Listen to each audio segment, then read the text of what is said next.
आखिर क्यों हमारे घर के सीलिंग फैन से लेकर टेबल फैन तक के अंदर कैपेसिटर का यूज किया जाता है। और मुझे पता है दोस्तों, आप में से 90% लोगों को इसके बारे में नहीं पता होगा कि why capacitor use in fans. पूरे गहराई के साथ आज के इस वीडियो में मैं आपको ये बताने वाला हूँ कि क्यों कैपेसिटर हमारे सीलिंग फैन से लेकर टेबल फैन के अंदर लगाया जाता है। तो मैं हूँ आप सब लोगों का प्यारा विश्व मोहन नायक और आप सब लोगों का स्वागत है क्रिएटिव विश्व मोहन नेक्स्ट जनरेशन में। तो चलिए जानते हैं इस राज को।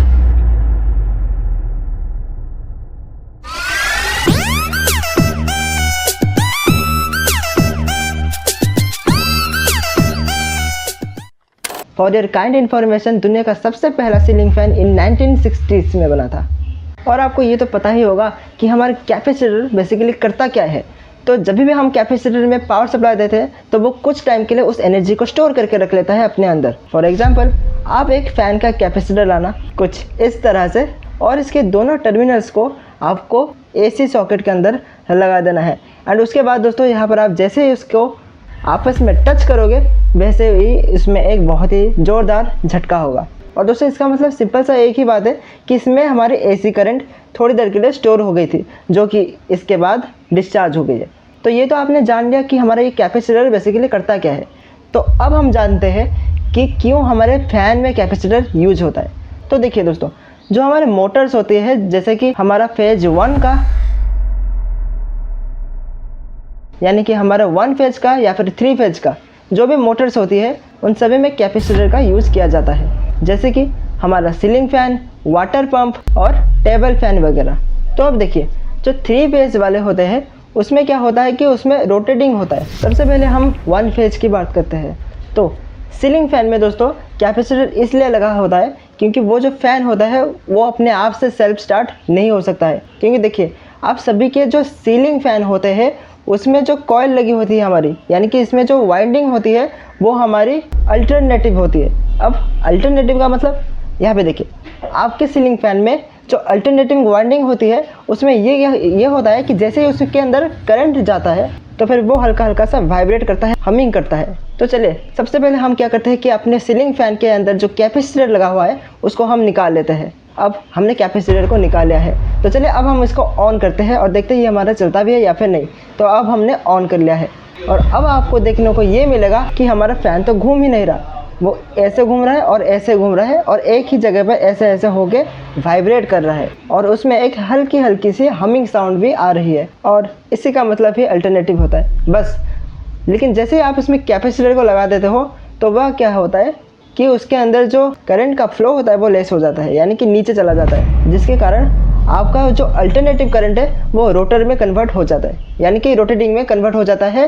एंड दोस्तों, जो हमारा कॉइल लगा होता है, ठीक है, फ़ैन में एक कॉइल लगा होता है जिसमें वाइंडिंग की जाती है कॉपर वायर की, उसके बीच में एक रोटर लगा होता है।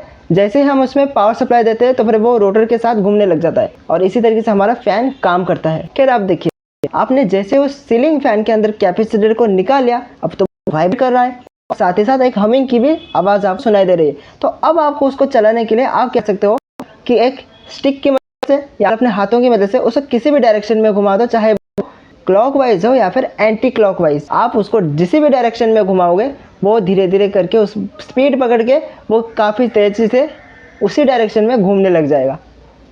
बट कैपेसिटर उसको सिर्फ एक ही डायरेक्शन देता है और सेल्फ स्टार्टिंग वो खुद से हो जाता है, आपका जो सीलिंग फ़ैन होता है वो। तो ये तो आपको समझ में आ गया होगा कि हमारी ये जो कैपेसिटर है ये फ़ैन में ही क्यों लगता है। तो अब आपने ये देखा कि जब भी हम अपने सीलिंग फ़ैन में ये कैपेसिटर को निकाल देते हैं तब हमें अपने हाथों की मदद से फिजिकली जाके उसको घुमाना पड़ता था। तो इसी चीज़ से बचने के लिए हम इसमें कैपेसिटर का यूज़ करते हैं ताकि वो सेल्फ स्टार्टिंग हो सके अपने आप से। तो अब अगर आपसे कोई ये पूछे कि कैपेसिटर ऐसा क्या करता है कि हमारा जो सीलिंग फ़ैन होता है वो घूमने लग जाता है, चाहे वो एसी का हो या फिर डीसी का हो। तो दोस्तों देखिए, आप सब लोगों को पता होगा कि जो फ़ैन के अंदर जो कॉइल लगी होती है उसमें उसके अंदर एक रिंग टाइप का होता है जिसके बीच में रोटर लगा होता है। अब क्या होता है कि जैसे ही हम उस कॉइल के अंदर पावर सप्लाई दे देते हैं तब उसमें जो करंट फ्लो हो जाता है उस कॉइल के अंदर, वहाँ पर एक मैग्नेटिक फील्ड उत्पन्न होता है। एंड वही मैग्नेटिक फील्ड क्या करता है कि जो उसके बीच में जो रोटर लगा हुआ है वहाँ पर एक टॉर्क पैदा करती है, जिसके कारण हमारा जो सीलिंग फैन है वो घूमता है। अब यहाँ पे देखिए, अब हमने क्या किया था कि कैपेसिटर को यहाँ से निकाल लिया था, तो अब क्या होगा, तो अब उसमें पावर सप्लाई तो आ रही है, लेकिन जो उसका जो अंदर में जो टॉर्क है वो रोटर को सही से धक्का नहीं दे पा रहा था, यानी कि वो इधर से भी जा रहा था उधर से भी जा रहा था, यानी कि अल्टरनेटिव। तो उसके बाद आपने कैपेसिटर का यूज़ किया, जिसके कारण वो रोटेटिंग में कन्वर्ट हो गया था। अब देखिए यहाँ पे कॉयल चाहे हमारे 1 फेज की हो या फिर 3 फेज की हो, सभी में लगी जाती है, बिना उसके कारण तो कुछ होगा ही नहीं। तो अब देखिए, जो हमारा सिंगल फेज होता है यानी कि 1 फेज होता है, उसमें अल्टरनेटिव करंट आता है, लेकिन दोस्तों जो 3 फेज होता है उसमें हमारी रोटेटिंग मैग्नेटिक फील्ड। अब इस अल्टरनेटिव का और रोटेटिंग का मतलब क्या है, तो जैसा कि आपको रोटेटिंग के वर्ड से ही समझ में आ रहा होगा कि एक ही डायरेक्शन में जो हमारे 3 फेज की मोटर होती है वो हमारी एक ही दिशा पर घूमने लग जाती है, लेकिन जबकि जो हमारा 1 फेज का मोटर होता है वो इधर उधर घूमने लग जाता है। क्यों? क्योंकि उसमें अल्टरनेटिव है, यानी कि एक ही टाइम पर।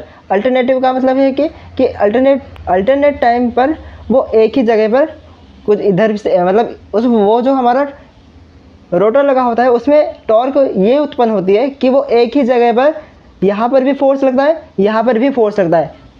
तो इससे अब होगा क्या, अब यहाँ पर डायरेक्शन लगेगा और यहाँ पर भी डायरेक्शन लगेगा, तो फिर चीज़ तो भाई बीच में ही रहेगी ना।